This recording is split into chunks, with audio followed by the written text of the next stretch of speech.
The screaming from apartment 13B stopped the moment I knocked on the door, and that's when I knew the thing inside wasn't human anymore.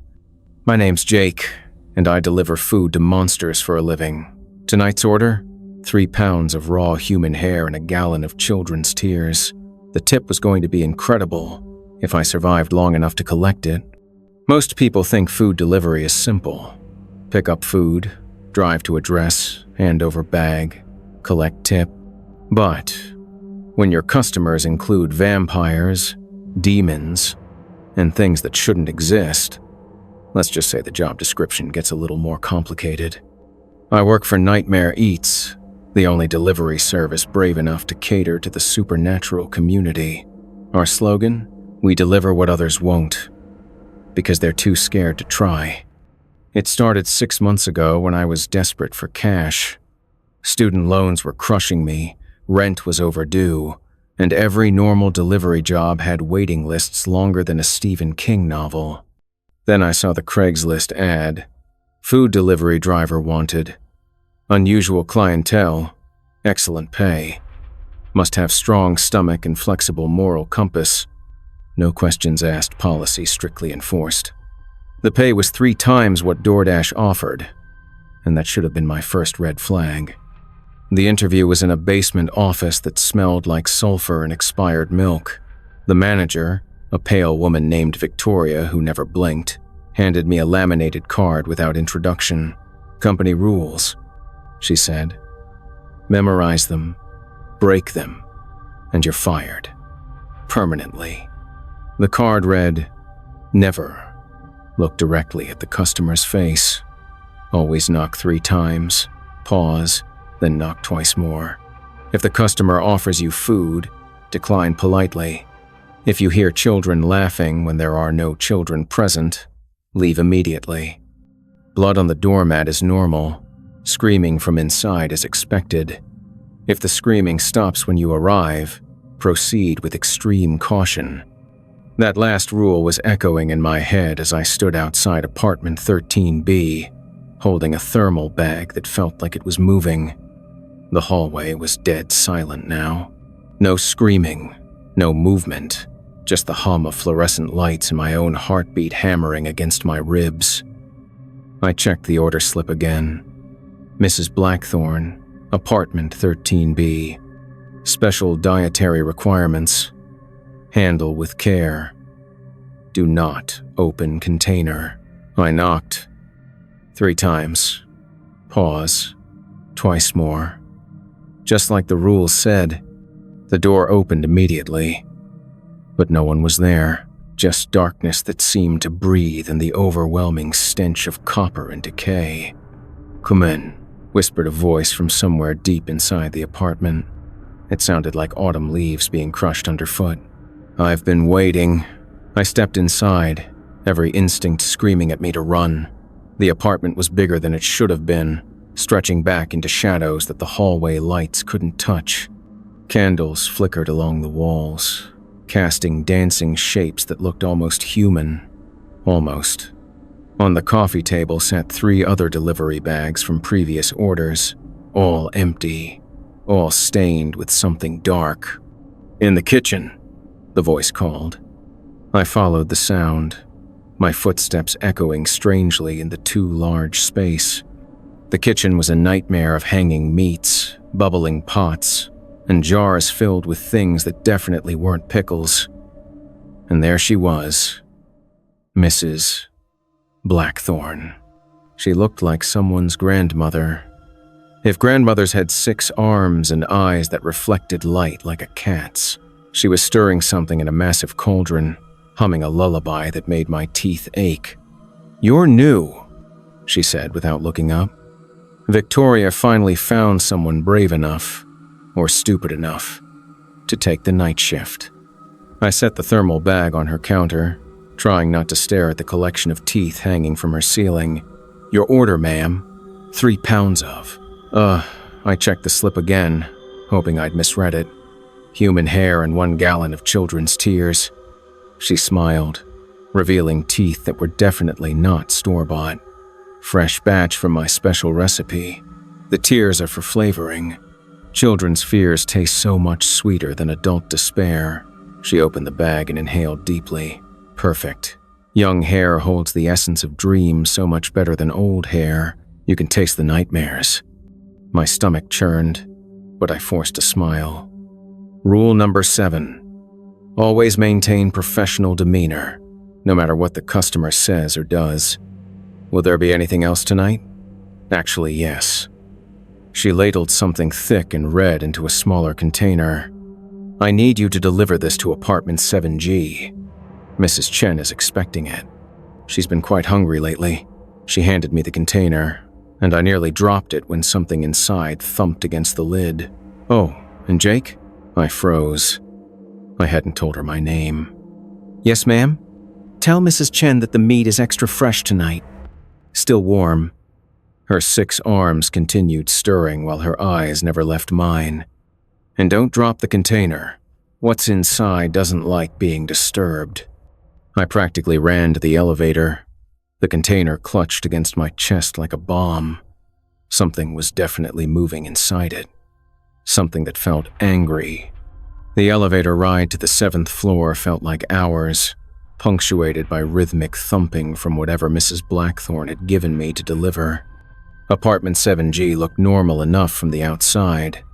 Fresh welcome mat, potted plants, even a cheerful doorbell that played Mary Had a Little Lamb when I pressed it. But when Mrs. Chen answered the door, I understood why the meat needed to be fresh. She was starving. Not hungry. Starving. Her skin hung loose like an oversized coat. Her eyes were sunken so deep I could barely see them, and when she smiled, I could count every one of her ribs through her translucent flesh. Finally, she whispered, reaching for the container with hands that shook like autumn branches. I was beginning to think you'd forgotten about me. Special delivery from Mrs. Blackthorne, I said, trying to keep my voice steady. She said to tell you the meat is extra fresh. Mrs. Chen's eyes lit up like Christmas morning. She opened the container right there in the doorway, and I caught a glimpse of what was inside before I forced myself to look away. Let's just say it explained why it had been moving, and why it was still twitching. Perfect, she breathed, and I watched in horror as her skin began to fill out, color returning to her cheeks. Mrs. Blackthorne always knows exactly what I need. She paused, studying my face. You look pale. Dear, when's the last time you ate? I backed away from the door. I'm fine, thank you. Just have a good evening. Wait. She disappeared into her apartment and returned with a $20 bill. For your trouble. And Jake? Again with knowing my name. Be careful with tonight's remaining deliveries. The full moon makes everyone hungrier. I checked my phone as I walked back to the elevator. 3 more deliveries on tonight's route. The Ravenwood mansion needed their weekly blood delivery. Apartment 4C had ordered something called Essence of Fear with a side of concentrated loneliness. And the final delivery, the one that made my hands shake just reading the address, was for the basement of the old Mercy General Hospital. The customer was listed simply as The Collective. The Ravenwood mansion sat on the edge of town like a gothic middle finger pointed at the sky. Iron gates, dead trees, the whole vampire aesthetic cranked up to 11. I'd delivered here before. Always blood, always in black bags, always with instructions to leave it by the door and ring the bell exactly once. But tonight was different. The gate was open. I drove up the winding driveway, gravel crunching under my tires like breaking bones. The mansion loomed above me, every window dark except for one on the 3rd floor where a figure stood silhouetted against crimson light. As I parked, that figure raised one hand in greeting or warning. The blood delivery was heavier than usual tonight. 5 black bags instead of the usual 2, each one cold enough to frost over in the night air. I hauled them to the front door, stacked them neatly, and rang the bell once. Then I waited. The door opened, but instead of the usual butler, a young woman stood there. She looked maybe 20, with pale skin and dark hair that seemed to move even without wind. But it was her eyes that stopped me cold. They were ancient.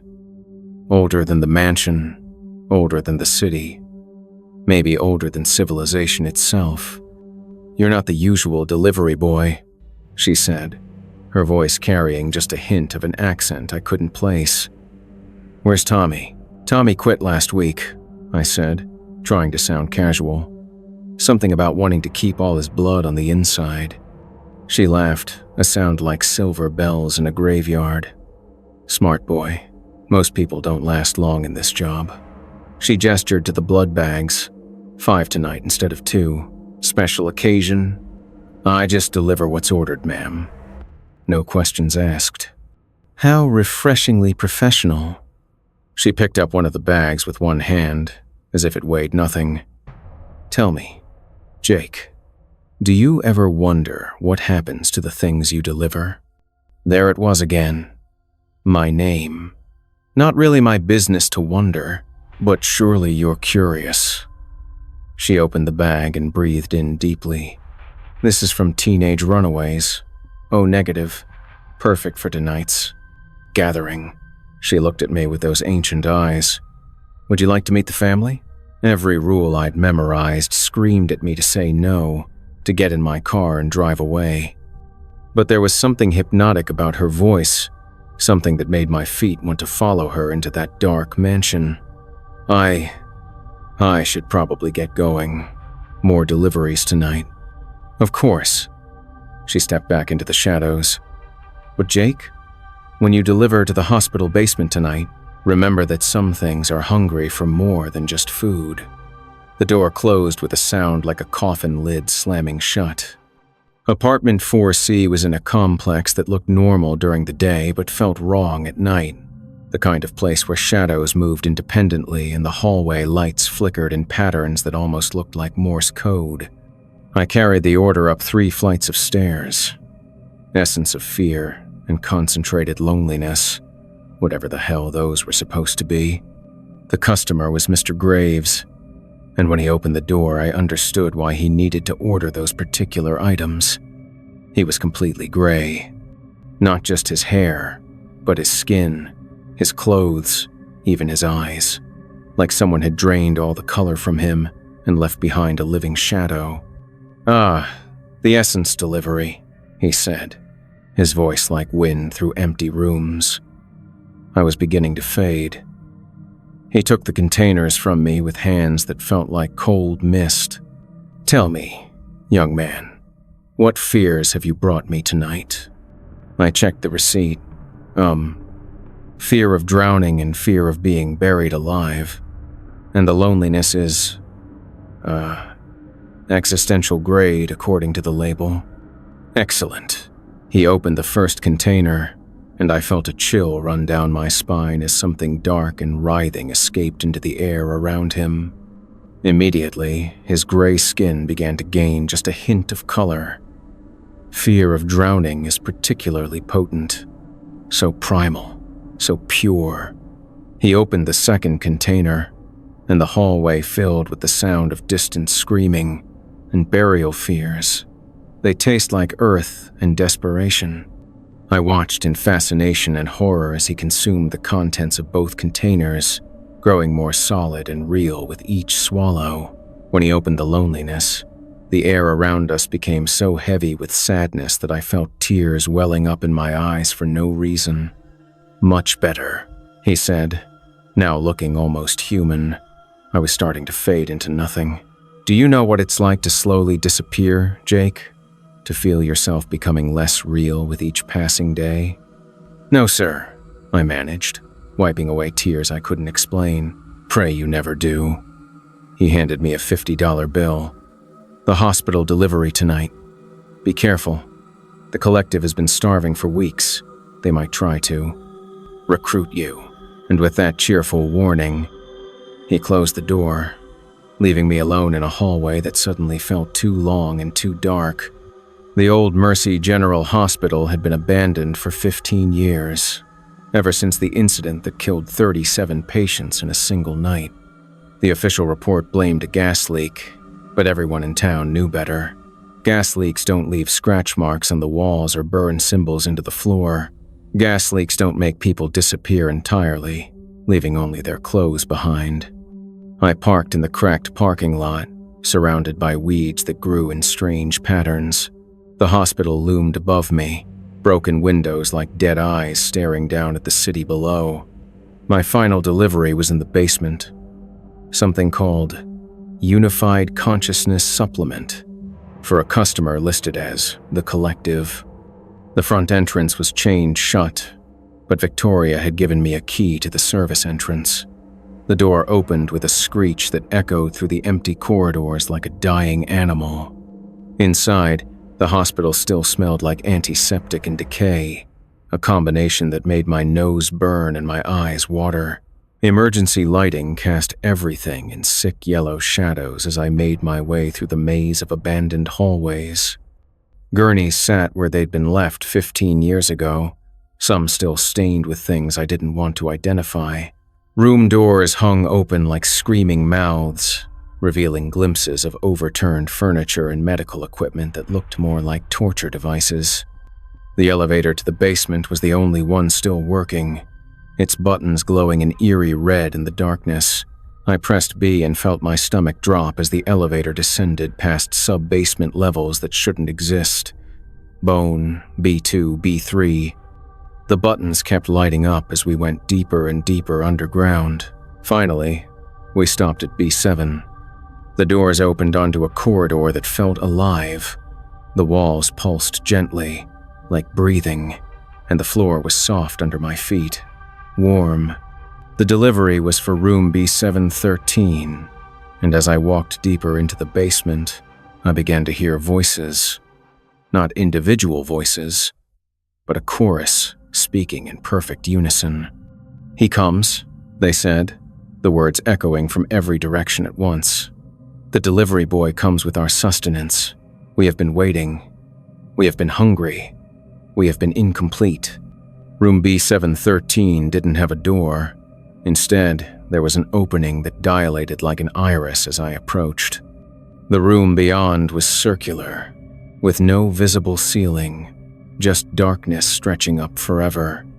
And in the center of the room, connected by tubes and wires that pulsed with their own light, was the Collective. It had once been human, maybe several humans. Now it was something else entirely. A fusion of flesh and consciousness that spoke with a dozen mouths and watched me with eyes that covered every surface of its body like stars in the night sky. "Jake," it said, every mouth moving in perfect synchronization. "We have been expecting you. We have been watching your deliveries tonight. We have been learning about you."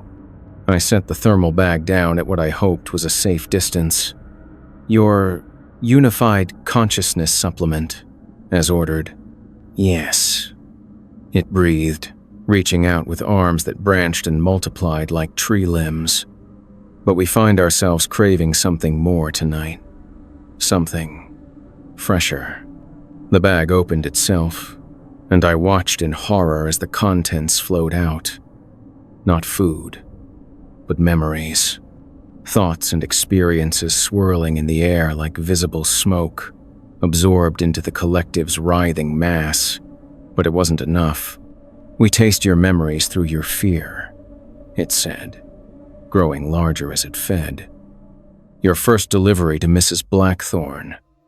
Your conversation with Mrs. Chen. Your warning from the vampire child. Your encounter with Mr. Graves. We experience it all through you." I backed toward the door, but the opening had closed. I was trapped in a room with something that was feeding on my own experiences. "I'm just the delivery guy," I said, trying to keep my voice steady. "I don't know anything." "But you know so much," the Collective whispered, extending tendrils that tasted the air around me. "You know the routes. You know the customers. You know the schedules. And soon, you will know what it feels like to be part of something greater." That's when I remembered the emergency protocol Victoria had given me. Every delivery driver carries a special device for situations exactly like this. A small silver pendant that emits a frequency only supernatural entities can hear. I pulled it from my pocket and pressed the activation button. The effect was immediate. The collective recoiled as if I'd hit it with a flamethrower, its dozen mouths screaming in harmonized agony. The pendant's frequency disrupted whatever held its consciousness together, causing it to writhe and separate into individual components. "We will remember this," it howled as I found the exit opening again. "We will hunger for you specifically now, Jake Mitchell. We know your name. We know your scent. We know your dreams." I ran through the pulsing corridors, past the breathing walls and the rooms that watched me leave. The elevator seemed to take forever to reach the surface, and when I finally burst through the service entrance into the night air, I felt like I was drowning in reverse, like I was breathing for the first time in hours. My phone buzzed, a text from Victoria. "Good work tonight. Bonus pay for handling the collective. Take tomorrow off. They'll need time to reassemble." I drove home through empty streets, my hands shaking on the steering wheel. But as I pulled into my apartment complex, I noticed something that made my blood freeze. There was a delivery bag sitting by my front door, a Nightmare Eats bag with my name on the delivery slip. I approached slowly, every instinct telling me to run. The bag was warm and moving, just slightly, like something inside was breathing. The delivery slip was in handwriting I didn't recognize. "From your new friends. Enjoy your meal. You've earned it." I opened the bag with trembling hands. Inside was a single container labeled Essence of Tomorrow, and a note written in what looked like blood. "Every delivery boy eventually becomes a customer. Welcome to the family, Jake. Your first meal is on the house." As I stared at the container, I realized the truth about Nightmare Eats. We weren't just delivering food to monsters. We were being slowly transformed into them. Each delivery, each encounter, each drop of supernatural essence we breathed in the presence of our customers was changing us, making us hungry for things normal humans shouldn't crave. I could feel it happening already. The way the essence in the container called to me. The way my mouth watered at the thought of tasting tomorrow before it arrived. The way part of me wanted to open that container and drink deeply from whatever was inside. But I also realized something else. If I was changing, if I was becoming something other than human, then maybe I could use that change. Maybe I could learn the truth about what Nightmare Eats really was and who was running it. Maybe I could save the other delivery drivers before they ended up like Tommy. Or worse, like me. I picked up the container, feeling its warmth through the plastic. Tomorrow's essence swirled inside like liquid starlight, beautiful and terrifying, and absolutely impossible to resist. My reflection in my apartment window looked different now. My eyes had flecks of silver I'd never noticed before, and when I smiled, my teeth seemed just a little too sharp. The city stretched out below me, full of hungry things waiting for their next delivery. And somewhere out there, Victoria was probably recruiting my replacement, some desperate kid who needed money and didn't ask too many questions, someone who didn't know that every delivery came with a price, and that price was measured in pieces of your humanity. I opened the container and breathed in the scent of tomorrow. It smelled like hope and despair mixed together, like all the possibilities that could happen and all the tragedies that would. And as I raised it to my lips, I made a decision. If I was going to become a monster, I'd become the kind of monster that protected people from the other monsters. I'd keep delivering to the things that went bump in the night, but I'd also start delivering some surprises of my own. The essence of tomorrow tasted like everything and nothing, like the first day of school and the last day of summer all at once. And as it flowed down my throat, I felt myself changing in ways that went beyond the physical. I could sense the network now. All the other delivery drivers, all the customers, all the connections that bound the supernatural community together. Nightmare Eats wasn't just a delivery service, it was a feeding system designed to slowly convert normal humans into supernatural entities that could serve the darker corners of the world. But every system has vulnerabilities, and now that I was becoming part of it, I could see them all. My phone buzzed with tomorrow's delivery schedule. 12 stops, each one more dangerous than anything I'd faced tonight. But I was ready now. I had tools the old Jake didn't have, hunger the old Jake couldn't understand, and motivation the old Jake never felt. I sealed the empty container and set it by my door for pickup. Then, I pulled out my laptop and started researching every address on tomorrow's list.